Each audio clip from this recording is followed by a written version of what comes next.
Hello, Froggy here, and today we'll be taking a look at the Imbaru Engine from within the Imbaru Engine. Now that we've got the second room, it's possible to explore out of map from the launch point itself.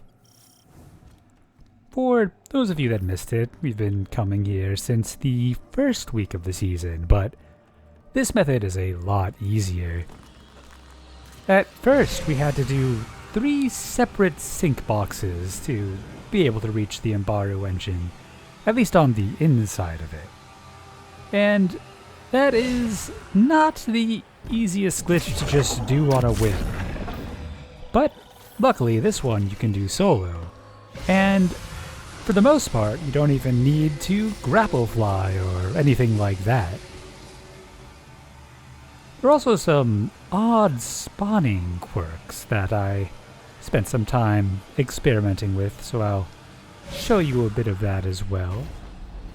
You'll need to have gotten the key to unlock the next area. You can grab that towards the end of Savathun's Spire, right next to one of the 3 teleporters at the end. Yeah, we can get into this room easily enough. But we weren't really ever able to escape from that one. Oh, almost got taken out by one of these spiky things. So it turns out there's actually a much better hole, at least to get out of the map, than what I used in my previous video. Right up in the room we're coming to. That portal just goes back to the bottom. And this one goes to the next section, but we'll get to the other side of that soon enough. Anyways, thanks to Nick97 for showing this hole on the RaidSecrets subreddit. Just going to come on up here. And the hole is at the top of this ramp. It can be a little bit hard to see it, but we've got ghost lighting. You can just come up on the left side and drop on down. And we are out. One of the convenient things about this hole is it gives you a pretty good view of what I assume is the finale area? I don't know, but we'll see when we end up using that. I don't think we can get there directly from here, since you would probably have to break out of the box. Love the way the shadows dance along the top of that. I think that's one of the parts that we go up or something. Or the entrance. The surface weren't getting cold so much I could probably tell. When I first came here, we had access to sparrows. That's no longer the case, but luckily we've got random grav lifts to assist us.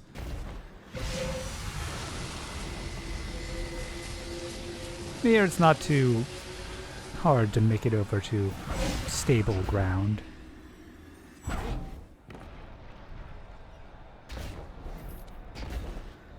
I was afraid that we would have to climb the giant pillar thing to get any higher, which probably would have ended up being grapple flying,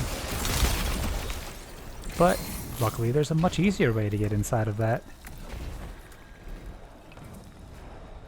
Turns out if you die within a certain area around this tube, you get pulled inside of it. It seems to give you a fake sort of default spawn-like thing. If someone joins you, they won't join at this location, so it's not a true default, but if you try to block it off with a crystal, it doesn't work. We can't pull a sparrow to go down this lift, but a stasis melee will get us through it pretty easily. Just gotta make sure you get away from it at the bottom.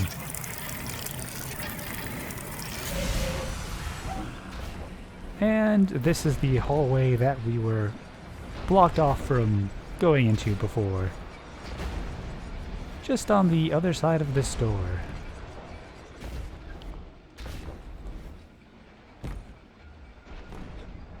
Go ahead and backtrack a bit.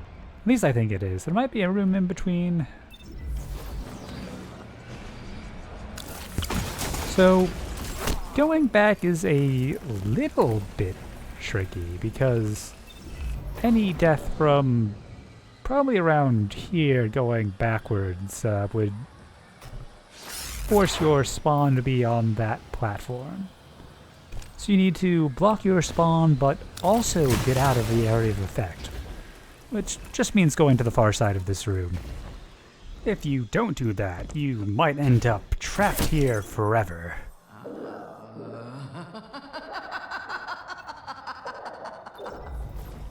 And that would probably empower Savathun. But anyways, if you want to see that, you can just throw 4 stasis grenades on this platform and you'll fail to respawn.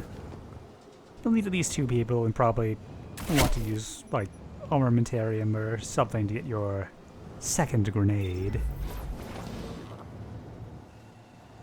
So you do set spawn points normally in this room, it's just that you don't get to experience them unless you die outside of the area of effect.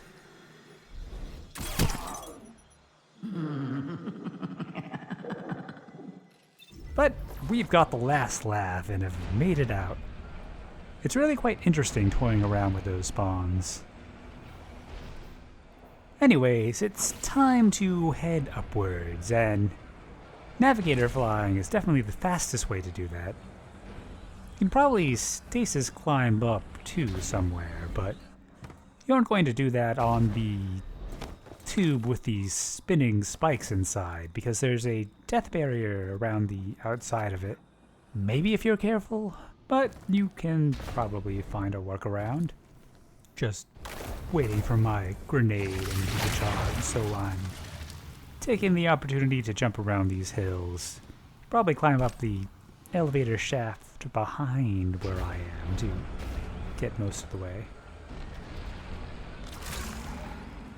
Anyways, let's get flying.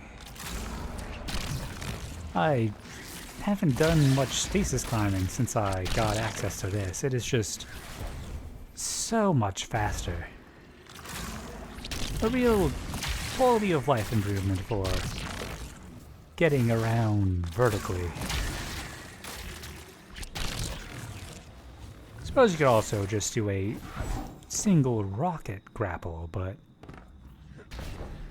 those are a little bit trickier to pull off, and then we couldn't be running around with a sword.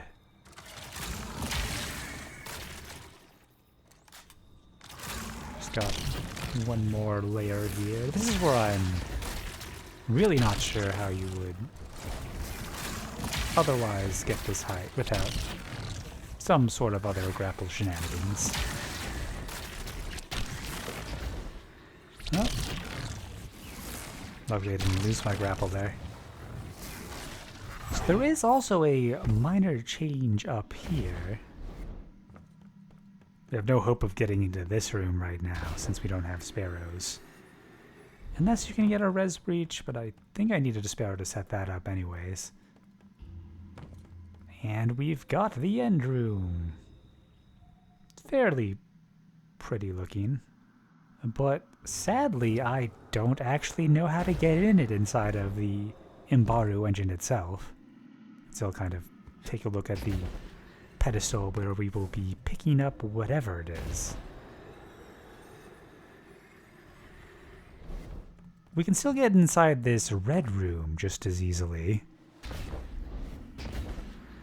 via this intangible wall piece. I think I'm just gonna burn a melee. So you'll notice that there is a statue blocking the path. I imagine we'll have some sort of deep sight to get past it.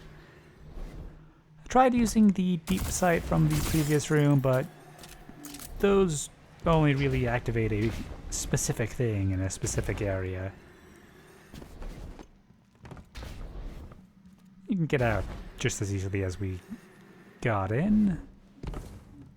And the most amusing way to enter the spinning room is from the top. It's a lot easier than it was in Altars of Summoning because we don't actually have to make it. Even if we die along the way, we'll get pulled into that pseudo-default.